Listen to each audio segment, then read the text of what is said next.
നമസ്കാരം, ഡോക്ടർ ലൈവിലേക്ക് സ്വാഗതം. കണ്ണുള്ളപ്പോൾ കാഴ്ചയുടെ വില അറിയില്ല എന്ന് നമ്മളൊരു പഴഞ്ചൊല്ല് കേട്ടിട്ടുണ്ട്. കാഴ്ചയെ നിയന്ത്രിക്കുന്നത് കണ്ണിൻ്റെ പല ഭാഗങ്ങളും തലച്ചോറും ചേർന്നാണ്. ഈ പല ഭാഗങ്ങളിൽ ഏതെങ്കിലും ഒരു ഭാഗത്തിനൊരു പ്രശ്നമുണ്ടായാൽ മതി, വളരെ ഗുരുതരമായ കാഴ്ച പ്രശ്നങ്ങൾ ഉണ്ടാകുന്നുണ്ട്. നേത്രപടലങ്ങളിൽ ഉണ്ടാകുന്ന പ്രശ്നങ്ങളും പരിഹാരങ്ങളുമാണ് ഇന്നത്തെ ഡോക്ടർ ലൈവിലൂടെ. നിങ്ങളോട് സംസാരിക്കുന്നത് കൊച്ചിയിലെ ലോട്ടസ് ഐ ഹോസ്പിറ്റൽ ആൻഡ് ഇൻസ്റ്റിറ്റ്യൂട്ടിലെ നേത്രരോഗ വിദഗ്ധനായ ഡോക്ടർ പ്രശോഭ് മോഹൻ. നമസ്കാരം ഡോക്ടർ. ഇപ്പം നേത്രപടലം എന്ന് പറയുമ്പോൾ തന്നെ നമ്മൾ മിക്കവാറും കോർണിയ അല്ലെങ്കിൽ നേത്രപടലം എന്താണ് എന്ന് കൂടുതലൊന്നും ഇപ്പോൾ സയൻസ് ക്ലാസ്സിലൊക്കെ പഠിക്കുമെങ്കിലും അതിനെക്കുറിച്ചൊന്നും നമ്മൾ ഒരുപാട് ചിന്തിക്കാറില്ല. യഥാർത്ഥത്തിൽ എന്താണ് നേത്രപടലം, അതിൻ്റെ ധർമ്മം എന്താണ്? നേത്രപടലം എന്ന് ഉദ്ദേശിക്കുന്നത് കണ്ണിൻ്റെ ഏറ്റവും മുൻഭാഗത്തായിട്ട് വരുന്ന തികച്ചും സുതാര്യമായ അല്ലെങ്കിൽ ട്രാൻസ്പെറൻ്റ് ആയിട്ടുള്ള ഭാഗത്തെയാണ് നമ്മൾ നേത്രപടലം എന്ന് ഉദ്ദേശിക്കുന്നത്. നേത്രപടലം അഥവാ കോർണിയ, ഇത് നമ്മുടെ കാഴ്ചയുടെ ഏകദേശം 60% അത് 60%-ഓളം നിയന്ത്രിക്കുന്നത് നേത്രപടലമാണ്. മാത്രമല്ല, ഇത് നമ്മളെ കണ്ണിലേക്കുള്ളൊരു ജാലകം എന്ന് വേണമെങ്കിൽ നമുക്ക് അതിനെ കൺസിഡർ ചെയ്യാം. കണ്ണിനകത്തേക്ക് പ്രകാശരശ്മികൾ കടത്തിവിടുന്നത് ആദ്യം ഇത് നമ്മുടെ ടിയർ ഫിലിം, അതായത് കണ്ണുനീരിലെ പാളികളിലൂടെയും അതിനുശേഷം നേത്രപടലത്തിലൂടെയും പാസ് ചെയ്തിട്ടാണ് നമ്മൾ കണ്ണിനകത്തോട്ട് പ്രകാശരശ്മികൾ കടന്നു പോകുന്നത്. അപ്പോൾ നേത്രപടലത്തിലുണ്ടാകുന്ന സുതാര്യതയിൽ എന്തെങ്കിലും കുഴപ്പം പറ്റിയാൽ, അല്ലെങ്കിൽ നേത്രപടലത്തിൻ്റെ ഷേപ്പ് അഥവാ ആകാരത്തിൽ എന്തെങ്കിലും കുഴപ്പം പറ്റിയാൽ നമ്മുടെ കാഴ്ചയെ അത് സാരമായി ബാധിക്കുന്നതാണ്. അപ്പോൾ നേത്രപടലത്തിനെ കുറിച്ച് പറഞ്ഞു, അതിൻ്റെ പ്രവർത്തനങ്ങളെക്കുറിച്ച് പറഞ്ഞു. ഏതെല്ലാം തരത്തിലുള്ള അസുഖങ്ങളാണ് ഇതിന് വരാൻ സാധ്യതയുള്ളത്? നമ്മുടെ നാട്ടിൽ പ്രധാനമായും നമ്മുടെ ഇന്ത്യ പോലത്തുള്ള ഡെവലപ്പിംഗ് രാജ്യങ്ങളിൽ കാണപ്പെടുന്നത് നേത്രപടലത്തിലുണ്ടാകുന്ന അണുബാധ അഥവാ കോർണിയൽ അൾസർ എന്ന് വിളിക്കും, വ്രണം. ഇത് വളരെ കോമൺ ആയിട്ട് കാണുന്ന ഒരു അസുഖമാണ്. പിന്നെ കാണാവുന്നത് കണ്ണുകൾ കേൾക്കുന്ന ക്ഷതം അഥവാ ട്രോമ, ഇതുമൂലം ഉണ്ടാകുന്ന സ്കാർസ്, അതുമൂലം ഉണ്ടാകുന്ന കാഴ്ചക്കുറവ്, ഇത് കാണാവുന്നതാണ്. പിന്നെ നമുക്ക് എളുപ്പം കാണാവുന്നത് നോർത്ത് ഇന്ത്യയിലൊക്കെ, കേരളത്തിൽ കുറവാണ്, വൈറ്റമിൻ എ പോഷകാഹാരക്കുറവ്, ഇതുമൂലം ഉണ്ടാകുന്ന നേത്രപടലത്തിലുണ്ടാകുന്ന പ്രശ്നങ്ങൾ ഇത് കാണപ്പെടുന്നുണ്ട്. പിന്നെ വേറെ പ്രശ്നങ്ങൾ നേത്രപടലത്തിലുണ്ടാകുന്നതെന്ന് പറഞ്ഞാൽ കണ്ണിനകത്ത് ചില ശസ്ത്രക്രിയകൾ, അതായത് തിമിര ശസ്ത്രക്രിയ പോലത്തെ ശസ്ത്രക്രിയകൾ ചെയ്യുമ്പോൾ ചില കോംപ്ലിക്കേഷൻസ് മൂലം നേത്രപടലത്തിന് കേടുപാടുകൾ സംഭവിക്കാം. അതുമൂലം ഉണ്ടാകുന്ന പ്രശ്നങ്ങൾ കാണാറുണ്ട്. പിന്നെ കെരട്ടോകോണസ് എന്ന് പറഞ്ഞൊരു പ്രധാനപ്പെട്ട അസുഖമുണ്ട്, നമ്മുടെ നേത്രപടലത്തിൻ്റെ ആകാരത്തിൽ വരുന്ന മാറ്റത്തിലുണ്ടാകുന്ന ഒരു അസുഖം. ഇതും നമ്മുടെ നാട്ടിൽ കാണപ്പെടുന്ന ഒരു പ്രശ്നമാണ്. മാത്രമല്ല, കുട്ടികളിൽ കാണപ്പെടുന്നത് പ്രധാനമായും ഈ ജന്മനാലുള്ള ചില വൈകല്യങ്ങൾ, അത് നമ്മുടെ നേത്രപടലത്തിനെ ബാധിക്കാം. ഡോക്ടർ പറഞ്ഞത് ഇൻഫെക്ഷൻ ഉണ്ടാകുന്ന ഒരവസ്ഥ, അല്ലെ? എന്തുകൊണ്ടാണ് ഈ ഇൻഫെക്ഷൻ ഉണ്ടാകുന്നത്? ഇൻഫെക്ഷൻ ഉണ്ടാവാൻ പല റിസ്ക് ഫാക്ടേഴ്സ് ഉണ്ട്. പ്രധാനമായും ട്രോമ, അതായത് കണ്ണിലേൽക്കുന്ന ക്ഷതം, ആക്സിഡൻറ്റ് മൂലമോ അല്ലെങ്കിൽ ചില കണ്ണിനകത്ത് എന്തെങ്കിലും കൊണ്ടാൽ മുറിവുണ്ടാവുന്നതിൽ മൂലമോ ഉണ്ടാകുന്ന വിടവുകളിലൂടെ അണുക്കൾ നമ്മുടെ നേത്രപടലത്തിലേക്ക് പ്രവേശിക്കുന്നതും അതുമൂലം ഇൻഫെക്ഷൻ ഉണ്ടാകുന്നതാണ് സാധാരണയായി കാണപ്പെടുന്നത്. വേറെ പല റിസ്ക് ഫാക്ടേഴ്സും ഉണ്ട്. ഉദാഹരണത്തിന് ട്രഡീഷണൽ ഐ മെഡിക്കേഷൻ ഉപയോഗം, അതായത് പരമ്പരാഗത പച്ചമരുന്നുകൾ ഡോക്ടറുടെ നിർദ്ദേശപ്രകാരമല്ലാതെ ആൾക്കാർ പലരും എടുത്ത് കണ്ണിലൊഴിക്കുന്നത്, ഇതെല്ലാം സ്റ്റെറൈൽ, അതായത് അഥവാ അണുബാധ വിമുക്തമായ മരുന്നുകളാവണമെന്നില്ല. അതിലൂടെ അണുക്കൾ പ്രവേശിക്കുന്നതായിട്ട് വളരെ കോമൺ ആയിട്ട് കാണപ്പെടുന്നുണ്ട്. ഇപ്പോൾ ഡോക്ടർ പറഞ്ഞ ഇങ്ങനെ ഈ മരുന്ന് ഉപയോഗിക്കുന്നതിനെ കുറിച്ച് പറഞ്ഞു. ഒപ്പം നമ്മൾ ഈ കണ്ണുകളുടെ സൗന്ദര്യം ഒരു പ്രധാന ഇതാണ്, പ്രത്യേകിച്ച് സ്ത്രീകളിൽ, പെൺകുട്ടികളിൽ. ഇപ്പോൾ അവർ പല സാധനങ്ങളും കണ്ണിൽ ഉപയോഗിക്കുന്നുണ്ട്. അപ്പോൾ ഇതിൻ്റെയൊക്കെ ഒരു ഗുണമേന്മ നമ്മുടെ കണ്ണിൻ്റെ അല്ലെങ്കിൽ നേത്രപടലത്തിൻ്റെ ആരോഗ്യത്തെ ബാധിക്കുന്നുണ്ടോ? തീർച്ചയായും ഒരു പരിധിവരെ അത് ബാധിക്കാം. ചില കോസ്മെറ്റിക്സ് കാരണമുള്ള അലർജി, ചില കോസ്മെറ്റിക്സിനോടുള്ള അലർജി കാരണം പലർക്കും കണ്ണിനകത്ത് ഉണ്ടാകുന്ന ചൊറിച്ചിലും ബുദ്ധിമുട്ടും അനുഭവപ്പെടാം. അതിനെ അലർജിക് കൺജങ്ക്റ്റിവൈറ്റിസ് എന്ന് നമ്മൾ വിളിക്കുന്നു. ഇത് വളരെ മൂർച്ഛിച്ചാൽ അത് നേത്രപടലത്തിൻ്റെ സുതാര്യത വരെ ബാധിക്കാവുന്ന അസുഖമാണ്. മറ്റൊന്ന് ഡോക്ടർ പറഞ്ഞത് കെരാറ്റോകോണസ്, അത് എന്താണ് അസുഖം എന്നൊന്ന് പറയാം? കെരാറ്റോകോണസ് നമ്മുടെ ഇടയിൽ കാണപ്പെടുന്ന ഒരു കോമൺ ആയിട്ട് കാണുന്ന ഒരു അസുഖമാണ്. അതിൽ പ്രധാനമായും സംഭവിക്കുന്നത് എന്താണെന്ന് വെച്ചാൽ, നമ്മുടെ നേത്രപടലത്തിൻ്റെ ആകാരം സാധാരണഗതിയിൽ ഏകദേശം ഗോളാകൃതിയായിരിക്കും, വശങ്ങളിലേക്ക് ഏകദേശം പരന്ന ഒരു ഗോളമാണ് നമ്മുടെ നേത്രപടലം. പക്ഷേ കെരട്ടോകോണസിൽ എന്ത് സംഭവിക്കുന്നതെന്നാൽ കണ്ണിൻ്റെ നേത്രപടലത്തിൻ്റെ കട്ടി കുറയുകയും അതുമൂലം നേത്രപടലം പുറത്തോട്ട് തള്ളി വരികയും അതൊരു കോൺ ഷേപ്പ് ആയി മാറുകയും ചെയ്യുന്നു. കെരട്ടോ എന്ന് ഉദ്ദേശിക്കുന്ന കോർണിയ അഥവാ നേത്രപടലത്തിനാണ്, കോണസ് എന്ന് ഉദ്ദേശിക്കുന്ന അതിൻ്റെ ഷേപ്പിനാണ്. കെരട്ടോകോണസിൽ അതിൻ്റെ ഷേപ്പിന് വരുന്ന തകരാറ് കാരണം നേത്രപടലത്തിന് പ്രകാശരശ്മികളെ നേരവണ്ണം വിധം അകത്തോട്ട് കടത്തിവിടാൻ പറ്റാതെ വരികയും അതുമൂലം കാഴ്ചക്കുറവുണ്ടാവുകയും ചെയ്യും. ഒരു കോളുണ്ട് ഡോക്ടർ. ഹലോ. ഹലോ, നമസ്കാരം. ഡോക്ടറോട് സംസാരിച്ചോളൂ. സാറേ, എന്റെ അച്ഛനാണ് 69 വയസ്സായി. 60. അതില് ഇപ്പം കണ്ണിന് ഒരു ഓപ്പറേഷൻ കഴിഞ്ഞ്, തിമിരത്തിന്റെ ഓപ്പറേഷൻ കഴിഞ്ഞ്, ഓപ്പറേഷൻ കഴിഞ്ഞിട്ട് ഒരു കണ്ണിനെ ചെയ്തിട്ടുള്ളൂ. ആ ചെയ്ത കണ്ണിന്ന് നിക്കാതെ വെള്ളം ഒലിക്കുക. ഓപ്പറേഷൻ കഴിഞ്ഞ എത്ര കാലമായി? ഒരു 6 മാസമായി. 6 മാസം. 6 മാസം ഓപ്പറേഷൻ കഴിഞ്ഞതിന് ശേഷം നേരവണ്ണം കാഴ്ച ഉണ്ടായിരുന്നു? വേറെ കുഴപ്പങ്ങളൊന്നും ഉണ്ടായിരുന്നു? കാഴ്ച നല്ല വണ്ണം ഉണ്ട്. ചെയ്ത കണ്ണിന് നല്ല കാഴ്ച ഉണ്ട്. പക്ഷെ വെള്ളം ഒലി നിക്കാതെ വെള്ളം ഒലിക്കുക. രാത്രി കുറച്ച് കുറവുണ്ട് വെള്ളം ഒലിക്ക്. ഏതെങ്കിലും നേത്രരോഗ വിദഗ്ധനെ കാണിച്ചായിരുന്നോ? ഈ അവിടെ തന്നെ കാണിച്ച്, ആ ചെയ്ത സ്ഥലത്ത് തന്നെ ചെയ്തത്. ഇവിടുന്ന് കൊണ്ടോട്ടിന്നാണ് ചെയ്തത്, മലപ്പുറത്തുനിന്ന്. അത് ഇവിടുത്തെ ഈ കോയമ്പത്തൂരത്തെ ഡോക്ടറാണ് ചെയ്തത്. അരവിന്ദ് കണ്ണാസ്പത്രിത്തെ ഡോക്ടറാണ്. ഡോക്ടർ എന്താ പറഞ്ഞത്? രണ്ടാമത് വെള്ളം ഒലിക്കുന്നതിനെ പറ്റി പറഞ്ഞപ്പോ എന്താ പറഞ്ഞത്? അത് ഓരോ അടുത്തുനിന്ന് വന്ന പാൾട്ടല്ല, അത് ഇങ്ങനെ 100-ല് ഒരാൾക്കോ രണ്ടാൾക്കോ അങ്ങനെയൊക്കെ വരും എന്നാ പറഞ്ഞത്. ഡോക്ടർ, ഇതിന്റെ ഒരു കാരണം എന്തായിരിക്കുമെന്ന്? നമ്മുടെ തിമിര ശസ്ത്രക്രിയ കഴിഞ്ഞാൽ വളരെ അപൂർവമായിട്ട് ചില ആൾക്കാർക്ക്, ചിലരുടെ നേത്രപടലം മറ്റുള്ളവരെക്കാളും നമ്മുടെ വീക്കായിരിക്കാമെന്ന് വേണമെങ്കിൽ പറയാം.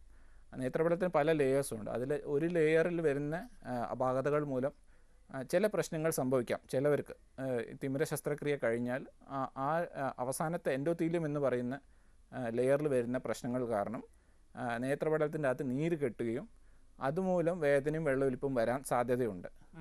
ഒന്ന് അതാവാം. അല്ലെങ്കിൽ ചിലപ്പോൾ നമ്മുടെ കണ്ണിന് ചുറ്റും നേത്രപടലത്തിൻ്റെ പുറത്തായിരിക്കുന്ന വെള്ള ഭാഗമുണ്ട്, സ്ക്ലീറ എന്ന് പറയുന്നത്. സ്ക്ലീറയെ കവർ ചെയ്തിരിക്കുന്ന കഞ്ചങ്ടൈവ എന്നുള്ള ഒരു തൊലി പോലത്തെ ഒരു അവയവമുണ്ട്. അതിൽ വരുന്ന ചുളിവുകൾ, പ്രത്യേകിച്ചും 69 വയസ്സാണെന്ന് പറഞ്ഞു, അപ്പോൾ അതിൽ വരുന്ന ചുളിവുകൾ മൂലം ഈ വെള്ളമൊലിപ്പും ബുദ്ധിമുട്ടും അനുഭവപ്പെടാം. അത് നേരാവണ്ണം നമ്മൾ പരിശോധിച്ചതിന് ശേഷമേ നമുക്കത് എന്താണെന്നുള്ളത് തീർത്തും പറയാൻ പറ്റും. ഡോക്ടർ, നമ്മൾ നേരത്തെ പറഞ്ഞുകൊണ്ടിരുന്നത് നേത്രപടലങ്ങളുടെ ആകാരത്തിലുണ്ടാകുന്ന വ്യത്യാസം മൂലം കാഴ്ചയ്ക്ക് പ്രശ്നങ്ങളുണ്ടാകുന്നു. ഇതിനുള്ള ചികിത്സകൾ, അല്ലെങ്കിൽ അതിനു മുൻപേ എന്തെല്ലാം ലക്ഷണങ്ങളാണ് ഇതിനുണ്ടാകുന്നത്? നമ്മുടെ കെരട്ടോകോണസ് എന്ന് പറയുന്ന അസുഖം സാധാരണഗതിയിൽ തുടങ്ങുന്നത് ഏകദേശം 10 മുതൽ 13 വയസ്സിലാണ്, അഡോളസെൻ്റ് ഏജ് ഗ്രൂപ്പിലാണ് അത് തുടങ്ങുന്നത്. ഇത് കൂടുതലായും ആൺകുട്ടികളിലാണ് കാണപ്പെടുന്നത്. പെൺകുട്ടികളിലും കാണും, പക്ഷേ കൂടുതൽ ആൺകുട്ടികളിലാണ് കാണുന്നത്. അതിൽ മെയിൻ പ്രശ്നം എന്താണെന്ന് വെച്ചാൽ കൂടുതൽ ആൾക്കാർക്കും അലർജി കഞ്ചങ്ക്റ്റിവൈറ്റിസ്, അതായത് കണ്ണിൻ്റെ ചൊറിച്ചിലും ബുദ്ധിമുട്ടുമുള്ള ആൾക്കാരിലാണ് കൂടുതൽ കാണുന്നത്. അങ്ങനത്തെ ആൾക്കാർ സ്ഥിരമായി കണ്ണ് തിരുമുകയും ചെയ്യുമ്പോൾ ഈ കണ്ണിൻ്റെ ഡെവലപ്പ് ചെയ്തുകൊണ്ടിരിക്കുന്ന കണ്ണിൻ്റെ 18 വയസ്സ് വരെ നമ്മൾ കണ്ണ് ഡെവലപ്പ് ചെയ്യണം. അത് ഡെവലപ്പ് ചെയ്തുകൊണ്ടിരിക്കുന്ന കണ്ണിൻ്റെ ആകാരത്തിൽ, നേത്രപടലത്തിൻ്റെ ആകാരത്തിൽ വ്യത്യാസങ്ങൾ വരികയും അതുമൂലം കെരട്ടോകോണസ് എന്ന അസുഖം വരികയും ചെയ്യും. ഇതിൽ മെയിൻലി പറയുന്ന ബുദ്ധിമുട്ട് കാഴ്ചക്കുറവാണ്. വളരെ പെട്ടെന്ന് തന്നെ കണ്ണട മാറ്റേണ്ടി വരിക. ഉദാഹരണത്തിന് 6 മാസത്തിൽ താഴെ മുമ്പേ വാങ്ങിച്ച കണ്ണട വീണ്ടും മാറ്റേണ്ടി വരിക. ഇങ്ങനെയൊക്കെ വന്നു കഴിഞ്ഞാൽ നമുക്ക് കെരട്ടോകോണസ് ഉണ്ടോ എന്ന് ശ്രദ്ധിക്കണം. അപ്പോൾ അതിന് ചികിത്സകൾ എന്താണ് ഡോക്ടർ? ചികിത്സകളുണ്ട്. നമുക്ക് നേത്രപടലത്തിൽ വരുന്ന ചേഞ്ചസ്, ഈ ഷേപ്പിൽ വരുന്ന മാറ്റങ്ങൾ കെരട്ടോകോണസിൽ 13 വയസ്സ് മുതൽ 30-35 വയസ്സ് വരെ പ്രോഗ്രസ് ചെയ്തുകൊണ്ട്, അതായത് കൂടിക്കൊണ്ടിരിക്കും. അതായത് നേത്രപടലം തള്ളി പുറത്തോട്ട് വന്നുകൊണ്ടിരിക്കും. അപ്പോൾ ഇതിൻ്റെ ഈ പ്രോഗ്രഷൻ തടയാൻ വേണ്ടിയിട്ട് കൊളാജൻ ക്രോസ് ലിങ്കിങ് അഥവാ C3R എന്നൊരു ചികിത്സയുണ്ട്. അത് നമ്മുടെ കണ്ണിൽ വൈറ്റമിൻ തുള്ളിമരുന്നുകൾ, റൈബോഫ്ലേവിൻ എന്ന വൈറ്റമിൻ തുള്ളിമരുന്ന് ഒഴിച്ചിട്ട് അൾട്രാവയലറ്റ് രശ്മികൾ കടത്തിവിട്ടിട്ട് നമ്മുടെ നേത്രപടലത്തിന് ബലം കൂട്ടുന്ന ഒരു ചികിത്സയാണ്.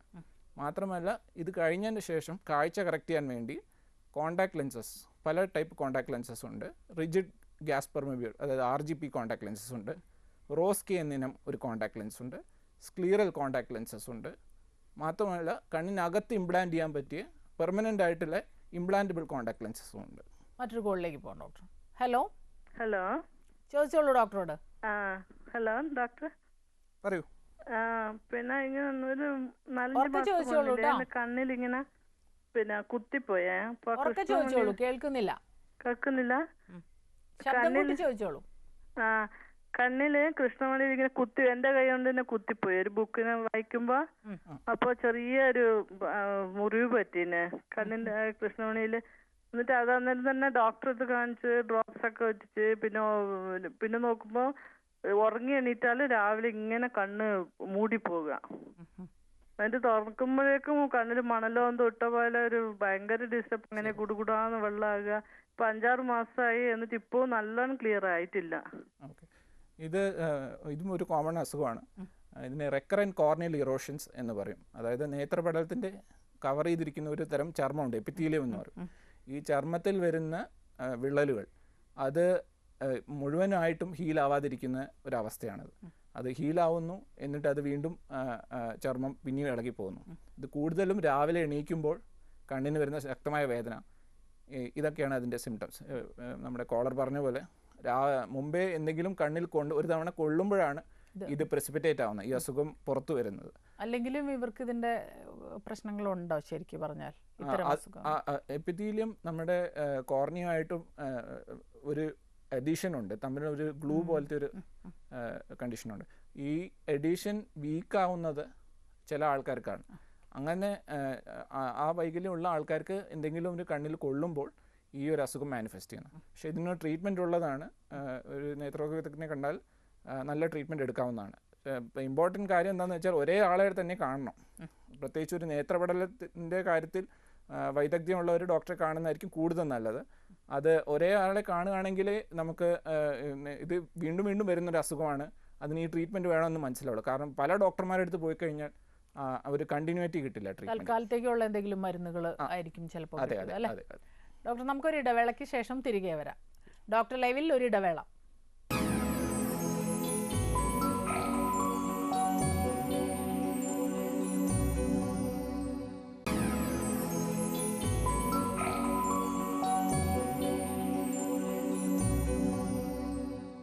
ഡോക്ടർ ലൈവ് തുടരുന്നു.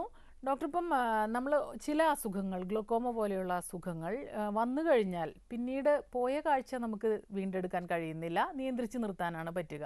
ഇപ്പോൾ നേരത്തെ പറഞ്ഞ ഇപ്പം നേത്രപടലം ഇങ്ങനെ തള്ളി വരുന്നത് കൊണ്ട് കാഴ്ചയ്ക്ക് പ്രശ്നങ്ങളുണ്ടാകുന്നു. ചികിത്സ തുടങ്ങിയാൽ എന്താണ് പഴയ കാഴ്ചയുടെ അവസ്ഥയിലേക്ക് നമുക്ക് തിരിച്ചു പോകാൻ കഴിയുന്നുണ്ടോ? ഞാൻ പറഞ്ഞല്ലോ, ആദ്യം നമ്മുടെ ഫസ്റ്റ് ഗോൾ ഓഫ് ട്രീറ്റ്മെൻറ്റ്, ആദ്യത്തെ ട്രീറ്റ്മെൻറ്റിൻ്റെ ഉദ്ദേശം എന്താണെന്ന് വെച്ചാൽ കൂടുതൽ തള്ളി വരാതിരിക്കാൻ ശ്രമിക്കുക, പ്രോഗ്രഷൻ തടയുക. അത് ചെയ്തു കഴിഞ്ഞാൽ പിന്നെ കാഴ്ച ശരിയാക്കാനുള്ള പലവിധ ഉപായങ്ങളുണ്ട്. കോൺടാക്ട് ലെൻസസ് ഞാൻ പറഞ്ഞു, കണ്ണിന് ഇംപ്ലാന്റ് ചെയ്യാൻ പറ്റിയ കോൺടാക്ട് ലെൻസസ് പറഞ്ഞു.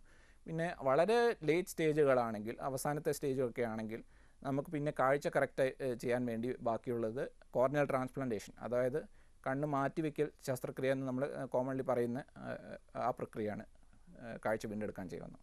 പക്ഷേ ഇതിന് ചെയ്യുന്ന ട്രാൻസ്പ്ലാന്റേഷൻ വളരെ ഫലപ്രദവും വളരെ എഫക്റ്റീവുമാണ്.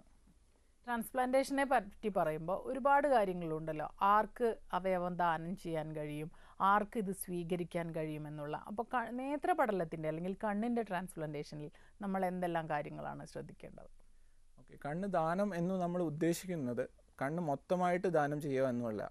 ഈ നമ്മൾ കണ്ണ് ദാനം ചെയ്യുമ്പോൾ മാറ്റിവെക്കുന്നത് നമ്മുടെ നേത്രപടലമാണ്. കണ്ണിൻ്റെ ബാക്കി ഭാഗങ്ങൾ മാറ്റിവെക്കാനുള്ള ടെക്നോളജി ഇതുവരെ നമ്മൾ ഡെവലപ്പ് ചെയ്തിട്ടില്ല. മെയിൻലി നമ്മൾ കണ്ണിന് നേത്രപടലമാണ് മാറ്റിവെക്കുന്നത്. അതായത് നേത്രപടലത്തിൻ്റെ രോഗങ്ങൾ മൂലം അന്ധത അനുഭവിക്കുന്നവർക്കാണ് ഇത് ഗുണം ചെയ്യുക. അതൊരു പ്രധാന കാര്യം. പിന്നെ നമ്മുടെ ബാക്കിയുള്ള അവയവങ്ങൾ, ലിവർ, കിഡ്നി, ഹാർട്ട് എന്നിവ ട്രാൻസ്പ്ലാന്റ് ചെയ്യുമ്പോൾ ഒരു കോമൺ നമുക്ക് കണ്ടുവരുന്ന ഒരു കോംപ്ലിക്കേഷൻ റിജക്ഷനാണ്. ഈ റിജക്ഷൻ്റെ റേറ്റ് നമ്മുടെ കോർണിയൽ ട്രാൻസ്പ്ലാന്റേഷനിൽ ഏറ്റവും കുറവാണ്. ഉണ്ട്, പക്ഷേ ഏറ്റവും കുറവ് റിജക്ഷൻ ഉള്ളത് കോർണിയൽ ട്രാൻസ്പ്ലാന്റേഷൻ. കാരണം നമ്മുടെ നേത്രപടലത്തിന് ബ്ലഡ് സപ്ലൈ ഇല്ല. അത് ചുറ്റുമുള്ള ദ്രാവകങ്ങളിൽ നിന്നാണ് അത് ന്യൂട്രീഷൻ ഡിറൈവ് ചെയ്യുന്നത്. ഇപ്പോൾ ഡോക്ടർ, മറ്റുള്ള അവയവങ്ങൾ ഇപ്പം കരൾ, കിഡ്നി ഒക്കെ മാറ്റിവെക്കുമ്പോൾ ബ്ലഡ് ഗ്രൂപ്പ് നോക്കണം, പല കാര്യങ്ങൾ ഇത് ചേർന്ന് പോകുമോ എന്ന് നോക്കണം. കണ്ണിൻ്റെ കാര്യത്തിൽ അതെങ്ങനെയാണ്? ഞാൻ നേരത്തെ പറഞ്ഞ പോലെ നമ്മുടെ കോർണിയക്ക് വാസ്കുലറാണ്, അതായത് ബ്ലഡ് സപ്ലൈ ഇല്ല. നേരിട്ട് രക്തധമനികൾ നമ്മുടെ കോർണിയയെ അഥവാ നേത്രപടലത്തെ സപ്ലൈ ചെയ്യുന്നില്ല. അതുകൊണ്ട് ബ്ലഡ് ഗ്രൂപ്പിങ്ങോ വേറെ ടിഷ്യൂ മാച്ചിങ്ങോ ഒന്നും നമ്മൾ നോക്കേണ്ട കാര്യമില്ല. പല പഠനങ്ങളും തെളിയിച്ചിട്ടുള്ളത് ഈ ബ്ലഡ് ഗ്രൂപ്പിങ്ങോ അല്ലെങ്കിൽ ടിഷ്യൂ മാച്ചിങ്ങോ ചെയ്യുന്നത് കൊണ്ട് യാതൊരു പ്രത്യേക ഗുണങ്ങളും ഇല്ല. പക്ഷേ കോർണിയൽ ട്രാൻസ്പ്ലാന്റേഷൻ കഴിഞ്ഞു കഴിഞ്ഞാൽ നമുക്ക് റിജക്ഷൻ പ്രിവെൻറ്റ് ചെയ്യാൻ വേണ്ടി ആജീവനാന്തം ചില മരുന്നുകൾ ചെയ്തുകൊണ്ടിരിക്കേണ്ടി വരും. അളവ് ക്രമേണ കുറയ്ക്കാൻ പറ്റും മരുന്നിൻ്റെ, പക്ഷേ തുള്ളി മരുന്നുകൾ ഉപയോഗിച്ചുകൊണ്ടിരിക്കേണ്ടി വരും. അപ്പോൾ അത്തരം കാര്യത്തിലുള്ള ഒരു കോംപ്ലിക്കേഷൻ കുറവാണ് ശരിക്കും നേത്രപടലത്തിൽ. പിന്നെ ഡോക്ടർ, മസ്തിഷ്ക മരണം, നമ്മൾ അവയവദാനം എന്ന് പറയുമ്പോൾ തന്നെ ചിന്തിക്കുന്ന ഒരു കാര്യമാണ് മസ്തിഷ്ക മരണം.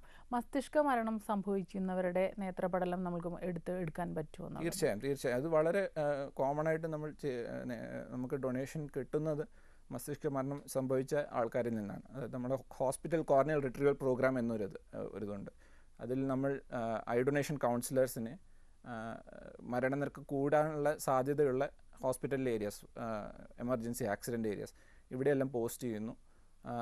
മസ്തിഷ്ക മരണം സംഭവിക്കുമ്പോൾ നമ്മളുടെ റിലേറ്റീവ്സിനെ തികച്ചും ഹ്യൂമനായ രീതിയിൽ അപ്രോച്ച് ചെയ്തിട്ട് നമുക്ക് അവരുടെ സമ്മതത്തോടുകൂടെ നമുക്ക് എടുക്കാവുന്നതാണ്. നേത്രദാനത്തിൻ്റെ ഒരു മഹത്വത്തെക്കുറിച്ച് കൂടെ ഇപ്പോൾ പറയുന്നത് നല്ലതായിരിക്കുമെന്ന് തോന്നുന്നു അല്ലേ ഡോക്ടർ? പലർക്കും ആഗ്രഹമുണ്ട്, പക്ഷെ എന്ത് ചെയ്യണമെന്നറിയില്ല. ആദ്യത്തെ കാര്യം, നമ്മൾക്ക് 2 വശങ്ങളുണ്ട് നേത്രദാനത്തിന്. ആദ്യം നമ്മൾ പ്ലെഡ്ജ് ചെയ്യണം. അത് നമ്മൾ കണ്ണ് ദാനം ചെയ്യാൻ ആഗ്രഹമുണ്ട് എന്ന് നമ്മൾ അറിയിക്കണം. രണ്ടാമത്തെ കാര്യം, നമ്മുടെ റിലേറ്റീവ്സിനെ അല്ലെങ്കിൽ നമ്മുടെ അടുത്തുള്ള ആൾക്കാരെ നമ്മൾ അറിയിക്കണം. കാരണം നമ്മുടെ മരണശേഷം നമ്മൾ കണ്ണ് ദാനം ചെയ്യാൻ അവർ 6 മണിക്കൂറിനുള്ളിൽ നമ്മുടെ കണ്ണ് എടുത്തിരിക്കണം മരണശേഷം. അതുകൊണ്ട് അടുത്തുള്ള രജിസ്റ്റേർഡ് ഐ ബാങ്കിന് ഫോൺ നമ്പറും നമ്മൾ കരുതി വെച്ചിരിക്കണം.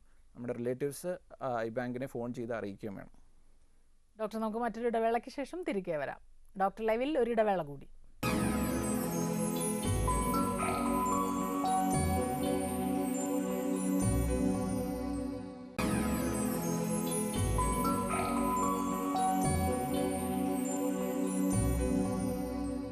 ഡോക്ടർ ലൈവ് തുടരുന്നു.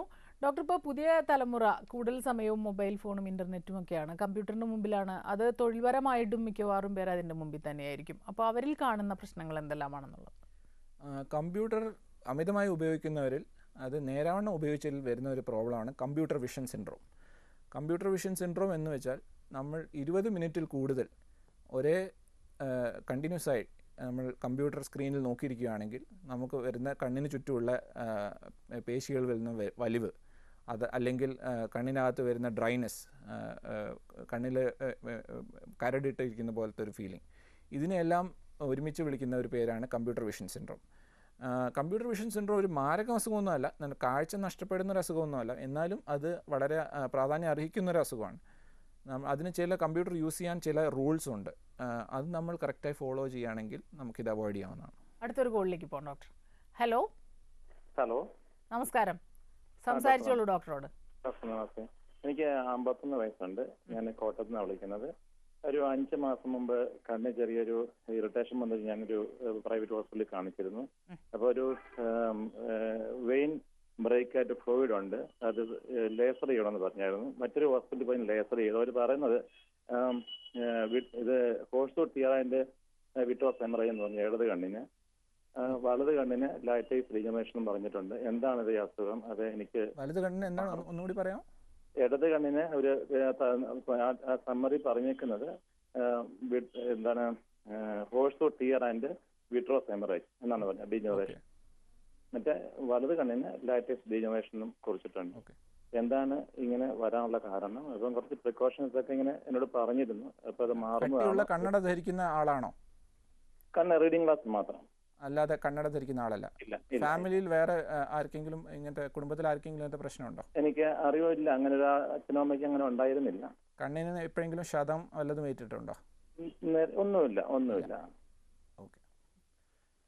പുള്ളി വിശേഷിപ്പിച്ചത് നമ്മുടെ നേത്രാന്തര പടലം, അതായത് റെറ്റിന അല്ലെങ്കിൽ കാഴ്ച ഞരമ്പെന്ന് വിളിക്കുന്നത്, അതിലുണ്ടാകുന്ന ഒരു അസുഖമാണ്. അതിൽ വരുന്ന ചെറിയൊരു വിള്ളൽ, അതായത് റെറ്റിനൽ ടയർ. അതിനുശേഷം ആ റെറ്റിനൽ ടയറിലൂടെ കണ്ണിനകത്തെ ദ്രാവകം ഇതിനടിയിലേക്ക് പോവുകയും റെറ്റിന വിട്ടുവരിക അല്ലെങ്കിൽ റെറ്റിനൽ ഡിറ്റാച്ച്മെൻറ്റ് വരാനുള്ള ഒരു സാധ്യതയുള്ള ഒരു രോഗമാണ് പുള്ളി അതിനെപ്പറ്റിയാണ് പറഞ്ഞത്. അതിൽ പുള്ളിക്ക് പ്രത്യേകം പറഞ്ഞിട്ടുള്ളത് ലാറ്റിസ് ഡീജനറേഷൻ എന്നൊരു ഡീജനറേഷനുണ്ട്. ഈ ഡീജനറേഷൻ ഉള്ളവർക്ക് റെറ്റിനൽ ഡിറ്റാച്ച്മെൻറ്റ് അഥവാ കാഴ്ച ഞരമ്പ് വിട്ടുവരാനുള്ള സാധ്യത കൂടുതലാണ്. പക്ഷെ അത് നേരത്തെ കണ്ടുപിടിക്കുകയാണെങ്കിൽ നമുക്ക് ആ ടയർ അല്ലെങ്കിൽ അഥവാ ദ്വാരത്തിന് ചുറ്റും ലേസർ ചെയ്തിട്ട് റെറ്റിനൽ ഡിറ്റാച്ച്മെൻറ്റ് പ്രിവെൻറ്റ് ചെയ്യാവുന്നതാണ്. ഇനി അഥവാ റെറ്റിനൽ ഡിറ്റാച്ച്മെൻറ്റ് ഉണ്ടാവുകയാണെങ്കിൽ തന്നെ നമുക്ക് അതും ട്രീറ്റ് ചെയ്യാവുന്നതാണ്. അതിന് ശസ്ത്രക്രിയകളുണ്ട്. ഡോക്ടർ, പ്രമേഹ രോഗികൾ ഏറ്റവും അധികം ഭയക്കുന്നത് ഡയബറ്റിക് റെറ്റിനോപ്പതിയെയാണ്. നേത്രപടലത്തിൻ്റെ ആരോഗ്യത്തിന് പ്രമേഹ രോഗം എത്രത്തോളം പ്രശ്നം ഉണ്ടാകുന്നുണ്ട്? ഉണ്ട്. പ്രമേഹം നമ്മുടെ കണ്ണിൻ്റെ എല്ലാ ഭാഗങ്ങളെയും എഫക്റ്റ് ചെയ്യുന്ന ഒരു രോഗമാണ്. നമ്മുടെ നേത്രപടലത്തിൻ്റെ സെൻസേഷൻ അഥവാ നമ്മൾ തൊടുമ്പോൾ അറിയുന്ന ഒരു ഫീലിംഗ് വരുന്നത് നെർവ്സിലൂടെയാണ്, കോർണിയൽ നെർവ്സിലൂടെയാണ്. നമ്മുടെ ഡയബറ്റീസ് ബാധിക്കുന്നത് പ്രധാനമായും ചെറിയ രക്തക്കുഴലുകളെയും നെർവ്സിനെയാണ്. അപ്പോൾ ഇതുമൂലം കണ്ണിലുണ്ടാകുന്ന സെൻസേഷൻ കുറയുകയും കണ്ണിന് ഡ്രൈനസ് വരാൻ സാധ്യത വരികയും മാത്രമല്ല നമ്മൾ തിമിര ശസ്ത്രക്രിയ ഓപ്പറേഷൻ ചെയ്യുമ്പോഴെല്ലാം പല പ്രിക്കോഷൻസും എടുക്കേണ്ടിയിരിക്കുന്നു നമ്മുടെ ഡയബറ്റിക് ഒരാൾക്ക് ഓപ്പറേറ്റ് ചെയ്യുമ്പോൾ. ഡോക്ടർ, നമ്മുടെ കണ്ണിൻ്റെ ആരോഗ്യം വളരെയധികം പ്രാധാന്യം അർഹിക്കുന്ന ഒന്നാണ്, വിശേഷിച്ച് നേത്രപടലത്തിൻ്റെ. എന്തെല്ലാം കാര്യങ്ങൾ ചെയ്യണമെന്നൊന്ന് ചുരുക്കി പറയാം. കണ്ണിൻ്റെ ആരോഗ്യത്തിന് നമ്മൾ മെയിൻലി നോക്കേണ്ടത് നമ്മൾ സ്വയം ചികിത്സിക്കാതിരിക്കുക, ആദ്യത്തെ കാര്യം അതാണ്. രണ്ടാമത്തെ കാര്യം, കുട്ടികളെ കൃത്യസമയത്ത് ഡോക്ടറെ അടുത്ത് കൊണ്ട്, നേത്രരോഗ വിദഗ്ധൻ്റെ അടുത്ത് കൊണ്ട് കാണിക്കുക. നമുക്ക് എന്തെങ്കിലും രോഗം ഉണ്ടോ എന്ന് നേരത്തെ കണ്ടുപിടിച്ചാലേ നമുക്കത് വളരാതിരിക്കാൻ നമുക്ക് പ്രിവെൻറ്റ് ചെയ്യാൻ സാധിക്കുള്ളൂ. പ്രത്യേകിച്ചും 3 വയസ്സ് മുതൽ നമ്മൾ സ്ഥിരം ഡോക്ടറെ കാണേണ്ടതാണ്. അസുഖം വരുന്നവരെ കാത്തിരിക്കാതെ അതിന് മുമ്പേ കാണണം. പിന്നെ 40 വയസ്സിന് ശേഷവും റെഗുലർലി നമ്മൾ ചെക്കപ്പ് നടത്തേണ്ടതാണ്. അതുകൂടാതെ നല്ല പോഷക ആഹാരം കഴിക്കുക. നെയ്യുള്ള മീനുകൾ, ഇതിൽ ഒമേഗ 3 ഫാറ്റി ആസിഡ് എന്നൊരു ഘടകമുണ്ട്, അത് കണ്ണുകൾക്ക് വളരെ നല്ലതാണ്. പച്ചക്കറികൾ, കളറുള്ള പച്ചക്കറികൾ, ഇതെല്ലാം വളരെ നല്ലതാണ്. ഡോക്ടർ, നമ്മുടെ ഇന്നത്തെ ഡോക്ടർ ലൈവിൻ്റെ സമയം ഇവിടെ അവസാനിച്ചിരിക്കുന്നു. വളരെയധികം നന്ദി ഞങ്ങളോട് സഹകരിച്ച്. ഇന്നത്തെ ഡോക്ടർ ലൈവ് ഇവിടെ അവസാനിക്കുന്നു. നമസ്കാരം.